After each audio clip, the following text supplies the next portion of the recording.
우리가 지금 크리스찬으로 살고 있으며 천국을 소망하면서 살 수 있는 것은 나의 어떤 것에 조건이 있는 것입니다.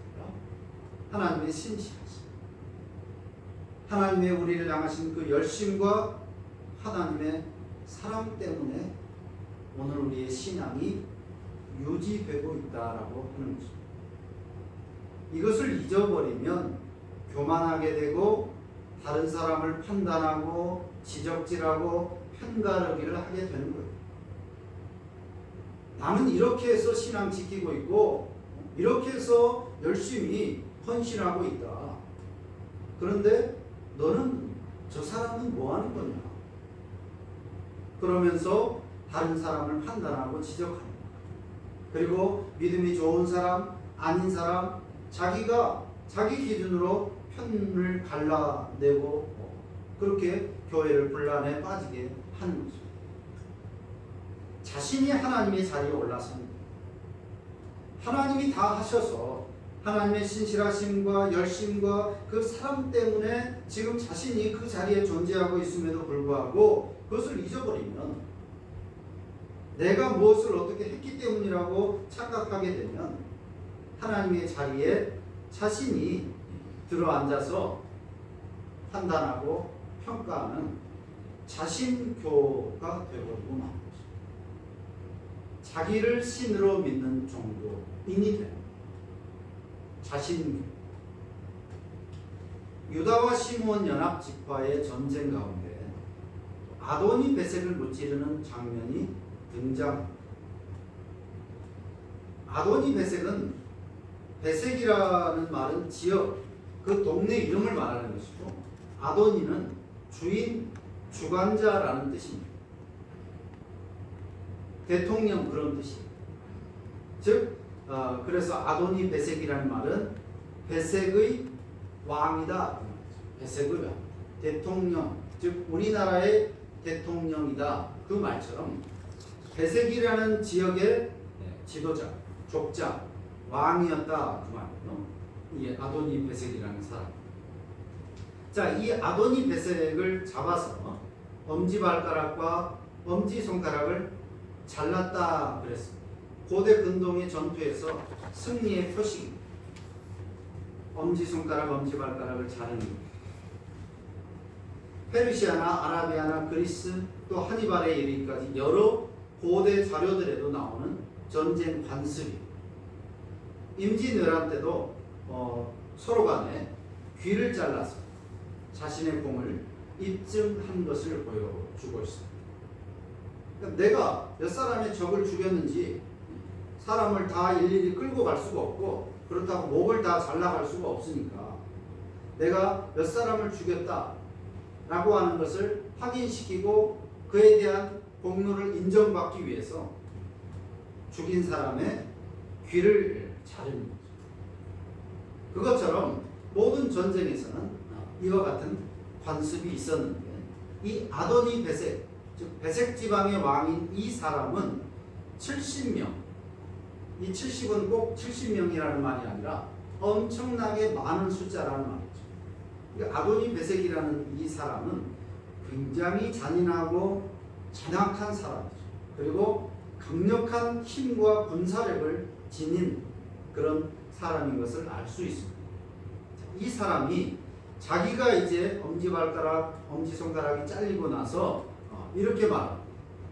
내가 그런 짓을 했더니 내 상 아래에서 그 사람들이 먹을 것을 구걸했다.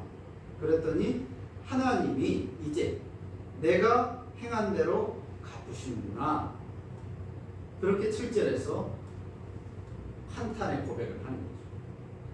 내가 그런 짓을 했더니 이제 하나님이 내게 행하신 대로 갚으시는구나. 자, 여기서 아도니 베섹이 말한 하나님이라는 이 단어가 과연 이스라엘이 믿는 그 하나님이냐 하는 겁니다. 아도니 베섹이 여호와 하나님을 알고 있었느냐, 그리고 자신에게 벌어진 이 처참한 상황이 하나님의 벌이라고, 이스라엘의 그 하나님의 벌이라고 생각하고 하나님이라는 용어를 사용했는가 하는 것. 여기서 하나님으로 번역된 원문의 단어는 엘로힘이라는 단어. 엘로힘. 이 엘로힘은 성경에 많이 여러 번 나오는 단어예요. 엘로힘.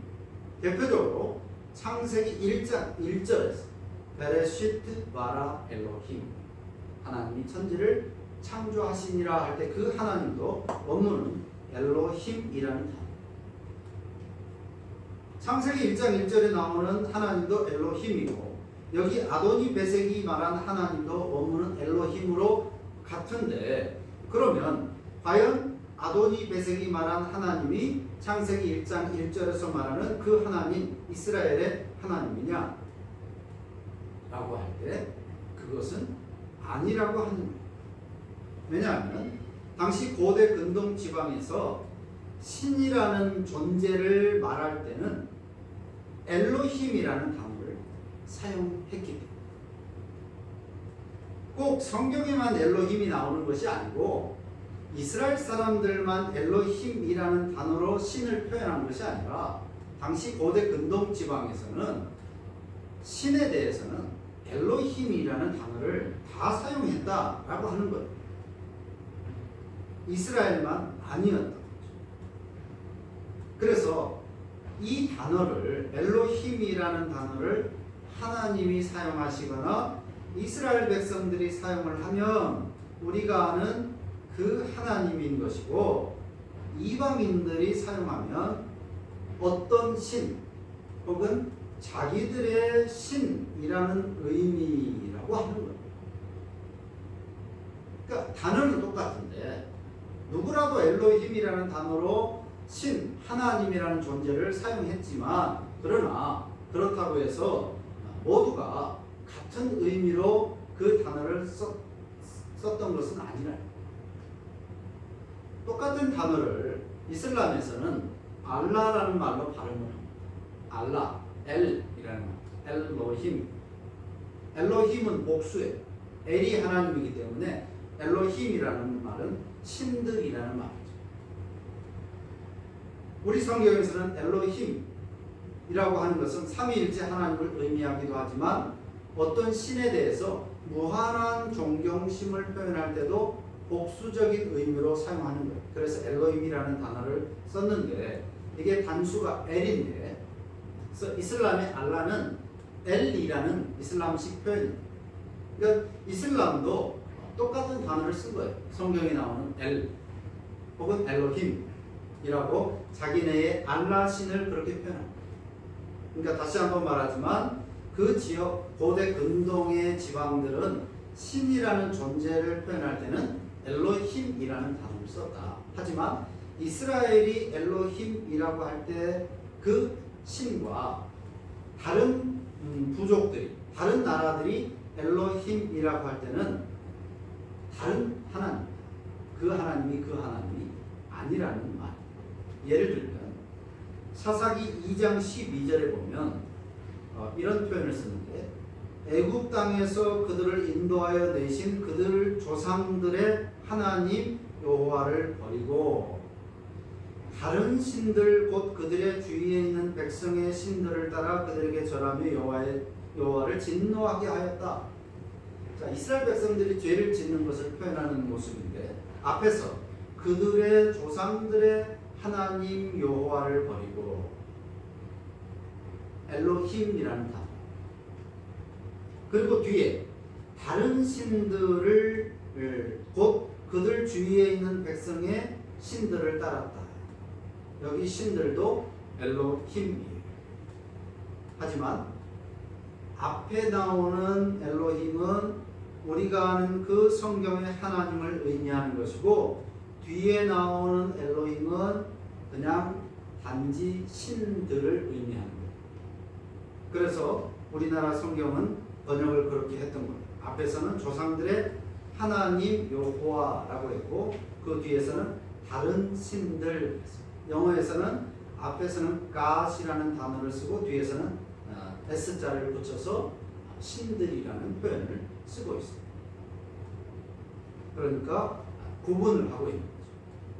원문은 똑같이 엘로힘인데 앞에나 뒤에나 다 엘로힘인데 우리나라 말로 번역할 때 이렇게 차별을 둔 것은 같은 하나님이 아니라 용어만. 자, 그래서 하나님이라는 명칭이 같다고 해서 같은 하나님이 아니라는 의미인 것을 우리가 기억할 필요가 있습니다.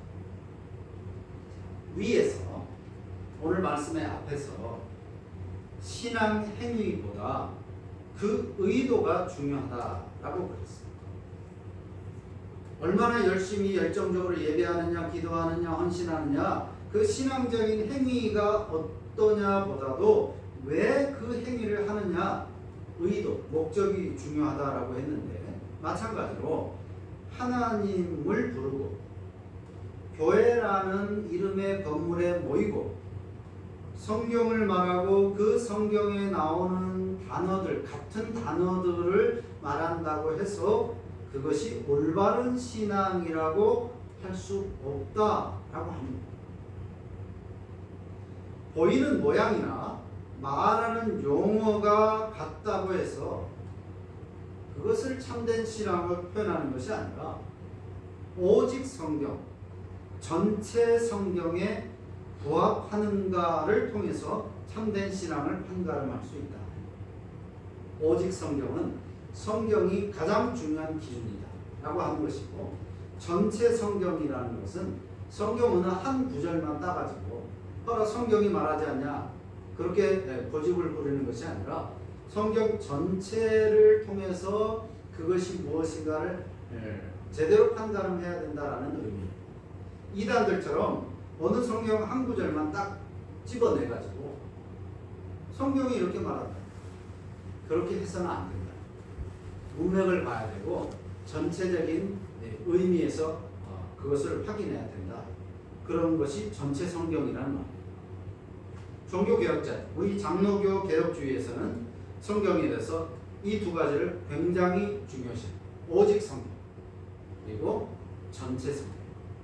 그렇기 때문에 어떤 행위를 하느냐, 그리고 어떤 단어를, 즉 성경에 있는 종교적인 단어를 쓰느냐가 중요한 게 아니라 성경 전반에 걸쳐서 그것이 올바로 되고 있느냐를 판단해야 된다 하는 거예요. 그래서 모양에 휘둘리거나 어떤 규모나 외형에 따라서 누차 말하는 것처럼 하나님이 함께 하시니까 그런 기적이 일어나, 믿음이 좋은 것이니까 모든 일에 형통하고 잘 되는 거 아니냐, 그런 보여지는 모양이나 외형에 휘둘리거나 혹은 말에 현혹되지 않아요. 그럴싸하게 표현하고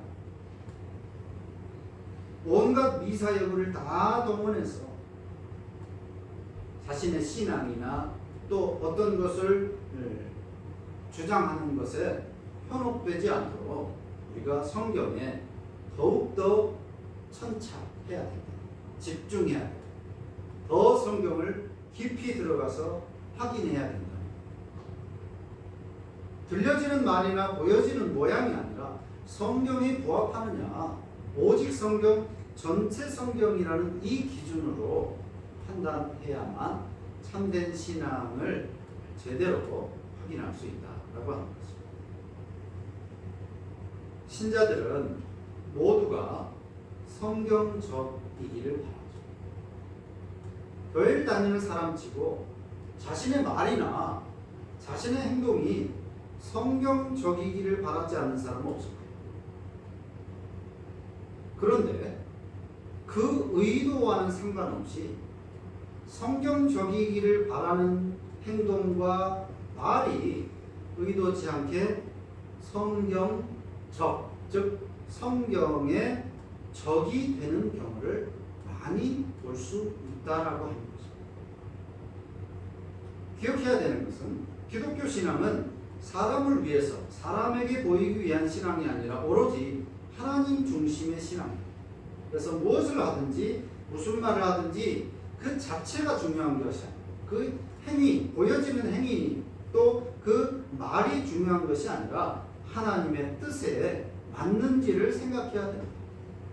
근데 하나님의 뜻은 곧 성경이기 때문에 기독교 신자는 내가 성경을 멀리하면 하나님에게서 멀어지는 것이고 성경에 무지하면 하나님에 대해서 무지한 것이다. 그렇게 생각해야 하는 것입니다.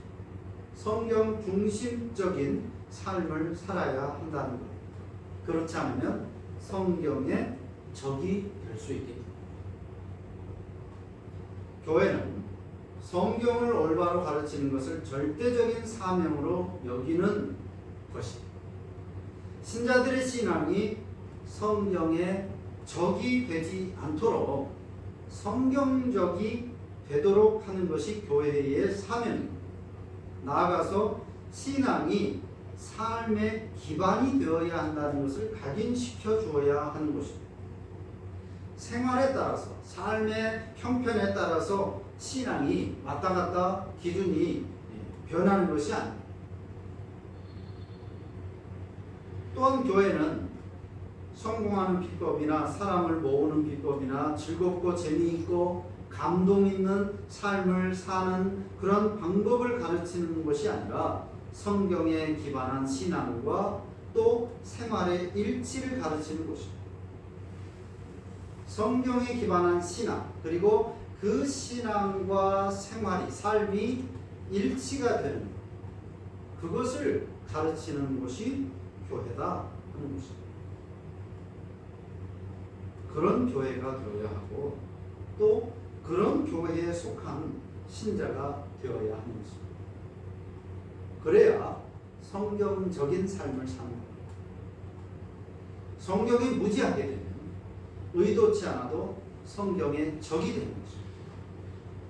신앙의 행위를 열심히 하고 열정적으로 하고 또 하나님을 부르고 신앙적인 성경적인 용어를 아주 유창하게 할 수 있어도 성경이 말씀하는 것과 같지 않으면 그것은 아도니 베섹이 말한 하나님과 다를 바 없는 것이 됩니다.